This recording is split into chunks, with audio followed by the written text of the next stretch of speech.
오늘 우리에게 주신 하나님의 말씀은 역대하 30장 26절. 제가 읽겠습니다. 예루살렘에 큰 희락이 있었으니 이스라엘 왕 다윗의 아들 솔로몬 때로부터 이러한 희락이 예루살렘에 없었더라. 아멘. 이웃나라 일본은 지진이 빈번하게 일어납니다. 그렇기 때문에 소시적부터 지진에 대한 대비 교육, 안전 교육이죠. 이 교육을 어려서부터 받습니다. 그래서 일본 사람들은 지진이 나도 당황하지 않아요. 왜? 그동안 매뉴얼에 따라서 이렇게 교육한 것이 있기 때문에 그 지침에 따라서 이렇게 움직입니다. 그러면 지진으로 인한 피해를 어느 정도 예방할 수 있죠. 손실도 줄일 수 있고. 그런데 여러분 기억하실지 모르겠지만 얼마 전에 쓰나미가 왔어요. 일본도 예측하고 있었지만 그 강력한 쓰나미가 이렇게 불어 닥칠 줄 예상을 못했죠. 그래서 쓰나미에 대한 어떤 그 안전 교육이 좀 미비했습니다. 미비했다 할지라도 이 강력한 쓰나미를 대응할 수 있는 그런 힘이 좀 부족했던 것입니다. 그래서 많은 인명피해가 있었고 또 많은 재물 손실도 있었죠. 그런데 쓰나미라고 하는 것은 파도 해일이죠. 해일이 이렇게 해안가로 덮쳐서 도심지로 들어오는 그것만이 쓰나미가 아닙니다. 우리가 살아가고 있는 세상에는 다양한 형태의 쓰나미가 우리에게 불어오고 있다는 것입니다. 중요한 것은 이 쓰나미는 우리가 예측 불허의 상황입니다. 그래서 갑자기 불어오니까 대응할 능력도 없고 또 매뉴얼도 부족하기 때문에 속수무책으로 당할 수밖에 없습니다. 얼마 전까지만 해도 우리나라에 쓰나미가 있었어요. 어떤 쓰나미죠? 조류독감, 신종플루, 메르스 이런 신종 그런 바이러스가 우리나라에 불어왔습니다. 특히 메르스는 중동 지역에서 발생했는데 발생한 지역보다 더 많은 인명피해가 있었죠.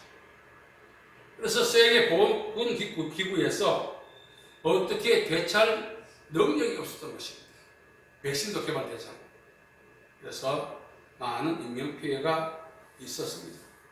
저는 이제 저녁마다 이제 방문을 열고 식구들 자잖아요. 이 방 저 방 다니면서 감사하게 기도합니다. 하나님, 오늘 또 다양한 형태의 쓰나미가 불어왔을 텐데 우리 가족이 다 귀가하고 침대에 누워 자는 색색거리는 호흡 소리 듣고 나는 정말 행복합니다.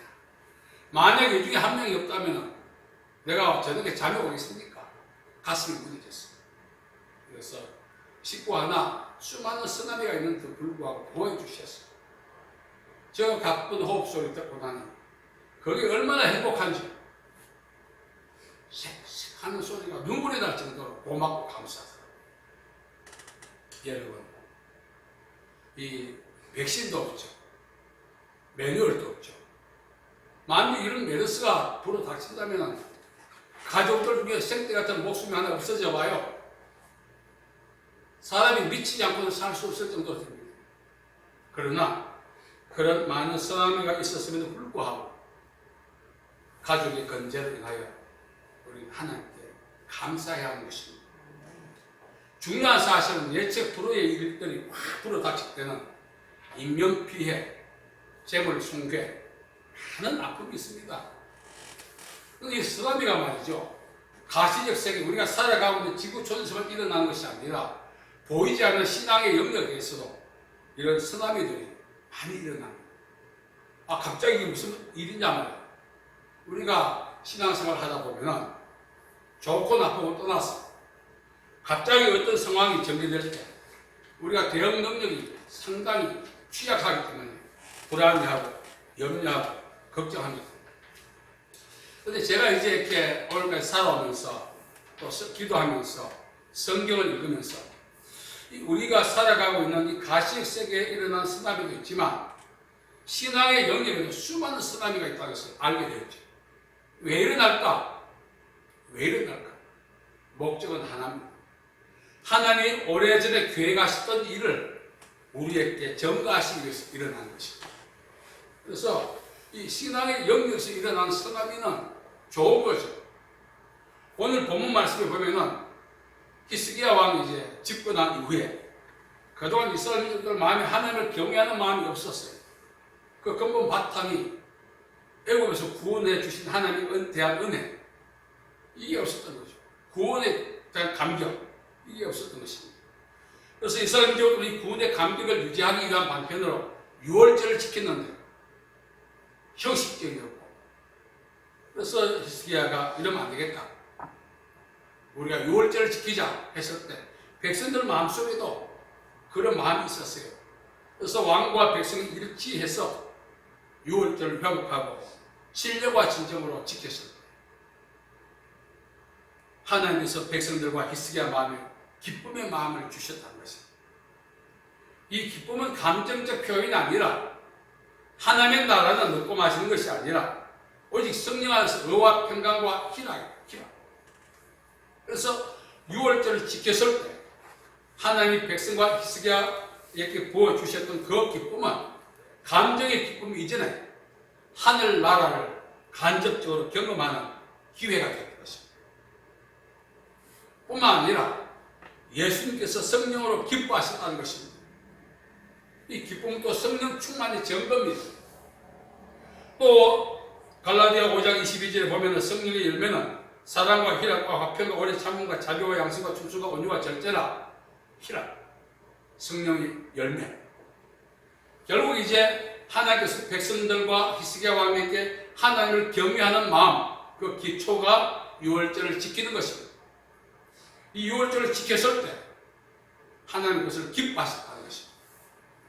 그리고 백성들 마음에 잘했지, 우리가 이 선택을 잘했지, 그런 마음의 감격을 불어넣었습니다. 우리가 살아가면서 하나님의 뜻을 놓고 고민할 때가 있습니다. 이것이 과연 하나님의 뜻인가 아닌가? 기도하고 성경 읽고, 때로는 상담도 받고, 때로는 영적 멘트에 가서 기도도 받고, 내가 현재 집행하려고 하는 이 일이 하나님이 기뻐하시는 일인가? 하나님의 뜻인가에 대한 고민하다 세월을 주는 경우가 많아요. 오늘 말씀에 보면 히스기야와 백성들에게 동일한 마음을 하나님 불어넣어 주셨다는 것입니다. 이게 무엇인가 하면 거룩한 부담감이라고 하는 것입니다. 안 하면 죽을 것 같아, 안 하면 안 될 것 같아, 반드시 해야 되겠다는 그런 작심의 어떤 감동과 계획들이 내 앞에 올 때 그것은 하나님의 뜻과 무관하지 않다는 거죠. 그래서 우리가 하나님의 뜻인지 아닌지 어떻게 하느냐? 순종을 통해서. 순종했더니 유월절을 지키고 회복한 것이 하나님의 뜻이라는 사실을 알고 순종했더니 그 결과가 나타나는데 그 결과가 하늘나라를 경험하는 기쁨이 있었다는 것입니다. 그래서 우리는 하나님의 뜻인가 아닌가를 고민하며 세월을 죽여요. 순종해야 되는 것입니다. 순종했을 때 그것이 하나님의 뜻이라는 사실을 결과를 통해서 하나님 우리에게 입증해 주시거든요. 마가복음 16장 20절에 보면 제자들이 나가서 주의 복음을 증거했습니다. 그때 그 복음이 예수님이 원하셨고 지금 이 시간에 선포하기를 기대하셨던 그 사실이 맞다는 증거로 주의 손이 함께했다, 이 말은 능력이 임했다는 것입니다. 우리가 살아가다가 갑자기 어떤 일이 일어날 때 우리 마음에 이것은 내 것이다, 이것은 내가 해야 한다, 이걸 할 때 하나님이 기뻐하시겠다, 이런 마음은 거룩한 부담감이죠. 그 마음을 멸시하면 안 되는 것입니다. 사람이 어떤 일을 할 때 어떻게 하겠다는 계획과 마음이 있어야 진행하죠. 마음도 없는 일을 누가 하겠습니까? 그래서 우리가 살아가다 보면 우리가 기도하지 않았고 준비하지 않았지만 하나님이 그 순간에 나를 통해서 나를 사용하셔서 어떤 목적을 이루고자 하실 때가 있다는 거예요. 그래서 우리 당황하면 안 되는 거죠. 계획이 없던 일인데, 내키지 않은 일인데, 한 번도 안 해봤는데, 이렇게 해서 우리가 그 하나님의 계획이 땅에 이루어지는 일에 비협조적으로 나가면 안 되는 거죠. 살아가다가 내가 한 번도 해보지 않은 거예요. 내키지 않는 일. 그럼에도 불구하고 자꾸 내가 하고 싶은 마음이 올 때 그것이 거룩한 부담감입니다. 그 마음의 의지에서 그 일을 할 때 한 번도 해보지 않았지만 하나님의 일은 힘과 능이 아닙니다. 노하우나 경험으로 한 것 아니에요. 성령의 능력으로 하는 것입니다. 그래서 순종했을 때 한 번도 해보지 않은 일을 내가 감당하게 하는 도와주신다는 사실. 그래서 우리는 순종해야 됩니다. 하나님이 애굽에서 430년간 고통받던 이스라엘 민족들을 구원해 주시는 거예요. 오래 살다 보니 타성이 적고 당연하게 여기고 감사하는 마음도 없고 예배조차 힘이 없고 형식적이고 그러니까 하나님 얼마나 마음이 아프셨겠어요. 그래서 이스라엘 민족들과 지도자였던 히스기야에게 하나님을 경외하는 마음을 다시금 회복시켜 주기를 원하셨던 것입니다. 그 하나님의 마음을 이스라엘 민족과 히스기야가 이해하고 받아들인 거죠. 그래서 순종해서 유월절을 지켰더니 다윗 왕 다윗의 아들 솔로몬 시대부터 오늘까지 이런 기쁨이 없었다는 것입니다. 이리적 기쁨도 아니고 조작된 기쁨도 아니고 감정의 기쁨도 아니고 하늘 나라를 경험한 기쁨이 그들에게 있었다면서 성경이 말하고 있다는 것입니다.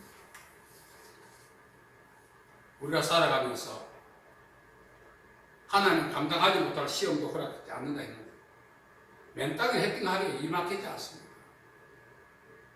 알아서 해라고 하지 않습니다. 하나님은 반드시 어떤 목적을 이루시고자 우리를 부르실 때는 그 일을 감당해낼 수 있는 소화할 수 있는 능력을 주시는 것입니다. 그걸 알아야 돼요. 그래서 우리는 한 번도 안 해봤는데 처음인데 내키지 않는다. 수많은 사람 중에 왜 하필 나만 이렇게 하면 안 되는 거죠.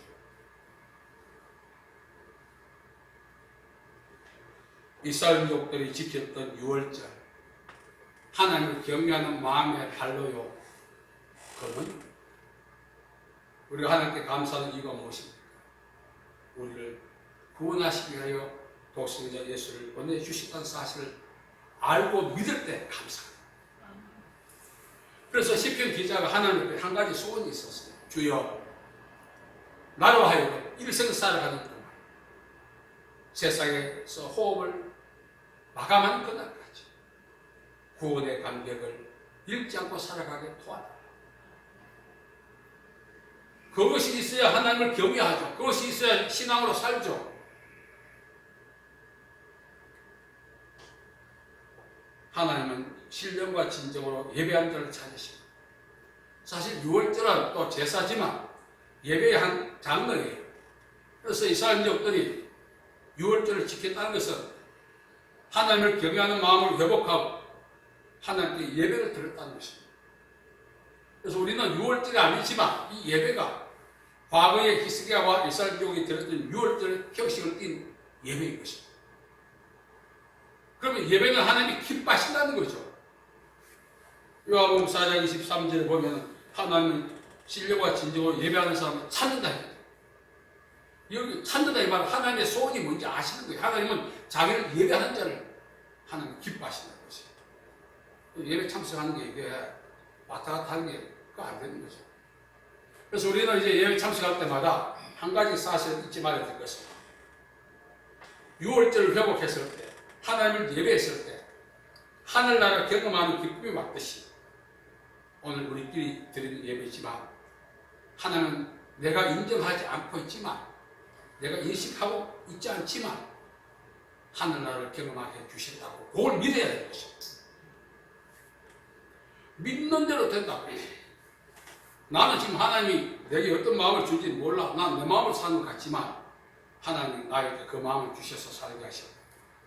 비록 내가 예배드려서 느끼지 못하고 경험하지 못했지만 과거에 이스라엘 민족들께 부어주셨던 하늘나라를 경험한 기쁨을 이 시간 나에게도 주셨다고 그걸 믿으시라는 것입니다. 그럴 때 그 믿음대로 되어지게 되는 것입니다. 그래서 오늘 우리가 드린 예배는 단순한 게 아니죠. 사실 사람이 예배 참석하는 거 쉬운 일 아닙니다. 목숨 걸어도 안 돼요. 상황이 그렇게 방해하고 마귀가 방해하는 거죠. 히스기야와 이스라엘 민족들 하나님은 너희들 날 예배해라.